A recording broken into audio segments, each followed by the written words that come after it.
Hello' guys, আপোনালোকেতো সকলোৱে জানেই, মই আকৌ এক্সট্ৰাকৈ নক'লেও হ'ব। আমাৰ অসমৰ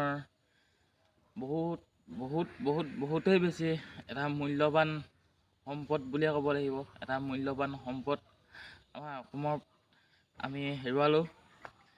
আমাৰ সাৰ্থক জুবিন গাৰ্গ কালি আমাৰ মাজৰ পৰা চিৰবিদায় ল'লে। আৰু মই প্ৰথমতে যেতিয়া নিউজটো পাইছিলোঁ, নিউজ নহয়, মই প্ৰথমতে ইনষ্টাগ্ৰাম চাই আছিলোঁ। ইনষ্টাগ্ৰামত যেতিয়া ৰীল পাইছোঁ, মই কেতিয়াও বিশ্বাস কৰিব পৰা নাছিলে এইটো ৰীলটো।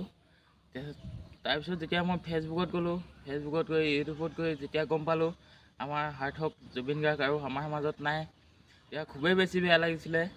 কাৰণ আমাৰ জুবিন গাৰ্গে আমাৰ যিখিনি নৱপ্ৰজন্ম হওক বা যিখিনি আমাৰ থাকি ডাঙৰ ডাঙৰ লোক, সিহঁতৰ বহুত এটা কি বুলি ক'ম, এইটো ভাষাৰে বুজাব নোৱাৰা এটা মৰম দি থৈ গ'ল আমাৰ অসমত। আমাৰ এতিয়া অকল অসম বুলিয়ে নহয়, গোটেই দেশবাসীয়ে চিনি পায়। তো বহুত বেয়া লাগিছে। আমাৰ মাজৰ পৰা আমি কেতিয়াও ভবা নাছিলোঁ ইমান সোনকালে আমাৰ মাজৰ পৰা যাবগৈ বুলি। আৰু এতিয়া অকল এটাই প্ৰশ্ন, জুবিন গাৰ্গ কিয় গৈছিলে তালৈ, ছিংগাপুৰলৈ কিয় গৈছিলে, কিয় সাগৰৰ পৰা নামিছিলে। এতিয়া আমাৰ মাজত অকল সেইটোৱে প্ৰশ্ন। মই এতিয়া ভালকৈ কথাখিনি ক'বও পৰা নাই, বহুত বেয়া লাগিছে। কালি আমাৰ এক্সাম আছিলে, এক্সাম দি মেলি আহিলোঁ। আহি মেলি অকণমান দেৰি শুলোঁ। শুই উঠি মোবাইলটো চাইছোঁ, প্ৰথম ইনষ্টাগ্ৰাম অ'পেন কৰিছোঁ আৰু ৰীল দেখিছোঁ যে সাৰ্থক জুবিন গাৰ্গ আৰু নাই।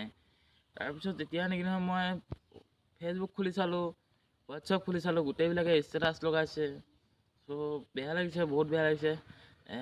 শেষত এটাই ক'ম, আমাৰ জুবিন দা য'তে আছে ভালকৈ থাকক, যাতে তাৰ আত্মা সদ্গতি পাওক, তাৰে কামনা কৰিলোঁ। ধন্যবাদ।